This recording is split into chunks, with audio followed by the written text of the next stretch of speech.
How much do you actually need to retire? Not a lot, not as much as possible. The actual number. Most people have never calculated this number. They have worried about it. They have avoided it. They have guessed at it. They have told themselves they will figure it out later, but they have never sat down and worked out the real figure. And that is exactly why retirement feels so overwhelming. There is no finish line. There is no target. There is just this vague pressure to save more, invest better, and hope everything somehow works out. But hope is not a retirement plan. A clear number is. In this video, I am going to show you the simple formula many financial planners use to estimate your retirement number. The 3 moves that make that number easier to reach, and the one benefit many people forget to include that could reduce your target by hundreds of thousands of dollars. Let's start with the problem. Most retirement advice sounds helpful, but it is too vague to act on. Save as much as you can. Invest for the future. Start early. Spend less. All of that may be true, but none of it tells you when you are done. You cannot measure progress against save more. You cannot build a real plan around invest wisely, and you cannot retire confidently if you do not know the number you are trying to reach. That is why retirement planning feels so stressful. It is not just because the number might be big. It is because the number is unknown. Unknown numbers create anxiety. Clear numbers create decisions. So the fix is not more motivation. The fix is a formula, a simple one. Annual expenses multiplied by 25 equals your retirement number. That is the core idea. This formula comes from the famous 4% rule. The basic idea is this. If you withdraw around 4% of your retirement savings in your first year of retirement, then adjust that amount over time for inflation, your portfolio has historically had a strong chance of lasting through a long retirement. So, if 4% is the amount you can withdraw each year, your full portfolio needs to be around 25 times your annual expenses, because 100 divided by 4 is 25. That means annual expenses times 25 equals your retirement number. Let's run a few examples. If you spend $40,000 a year, your retirement number is about $1 million. If you spend $60,000 a year, your retirement number is about $1.5 million. If you spend $80,000 a year, your retirement number is about $2 million. At first, those numbers can look scary. But notice what drives the number. Not your income, not your job title, not what your friends are doing, not some random retirement article online. Your spending. That is actually good news, because spending is something you can measure. And once you can measure it, you can plan around it. To find your own number, look at what you actually spend in a normal month. Not what you think you spend, what you actually spend. Pull your bank statement. Pull your credit card statement. Add up housing, food, transportation, insurance, utilities, subscriptions, travel, healthcare, debt payments, and everything else. Then multiply your monthly spending by 12. That gives you your annual expenses. Then multiply that number by 25. That is your rough retirement target. Now, this number is not perfect. It is not a guarantee. It does not account for every possible life event. But it gives you something most people never have, a real target. And once you have the target, you can stop guessing. That is move 1, find your number. Move 2 is calculating the gap. Your gap is the distance between what you already have and what you still need. Take your retirement number. Subtract your current retirement savings.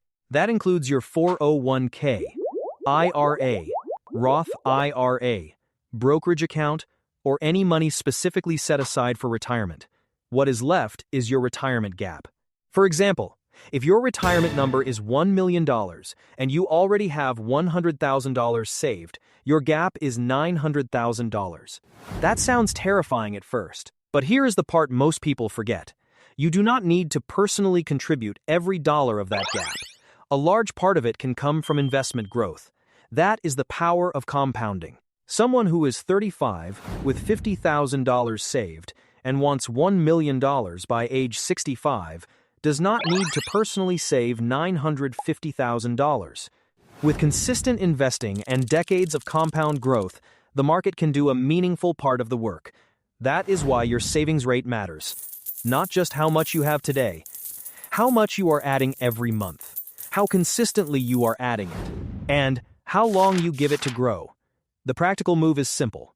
Find out what percentage of your income you are currently putting toward retirement. Then increase it by 1 or 2 percentage points. That may not sound like much, but over 20 or 30 years, small increases can turn into massive differences. If you are currently saving 5%, try 6%. If you are saving 8%, try 10%.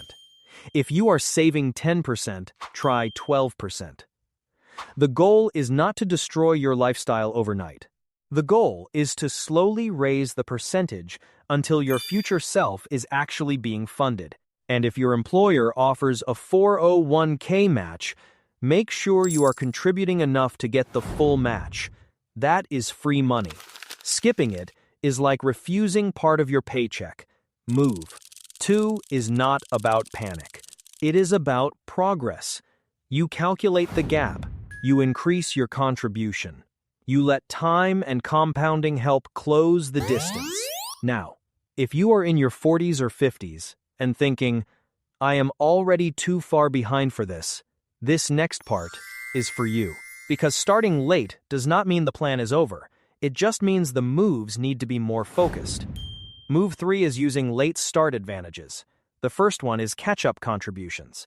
In many retirement accounts, people age 50 and older are allowed to contribute extra money beyond the standard annual limit. That exists for a reason.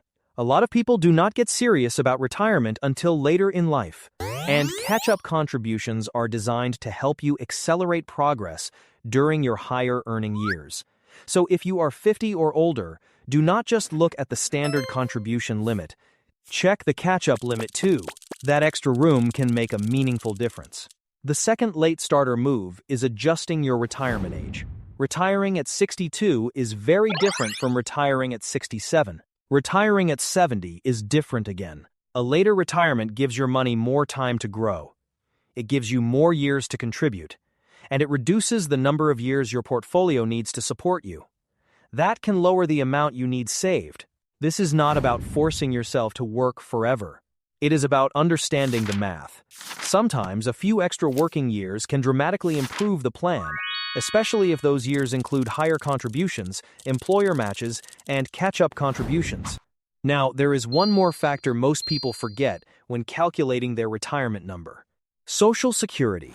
Many retirement calculators ignore it or treat it like it does not exist.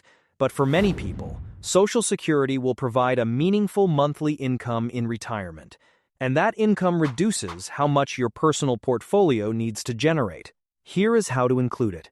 Estimate your monthly Social Security benefit. Multiply it by 12. That gives you the annual amount Social Security may cover. Then subtract that from your annual retirement expenses. For example, if you expect to spend $60,000 a year in retirement, and Social Security covers $20,000 of that, your portfolio only needs to cover $40,000 a year. Now use the 25x formula on $40,000 instead of $60,000. $40,000 times 25 equals $1 million. Without Social Security, the number was $1,500,000. That is a $500,000 difference. Simply because you included a benefit many people forget to calculate.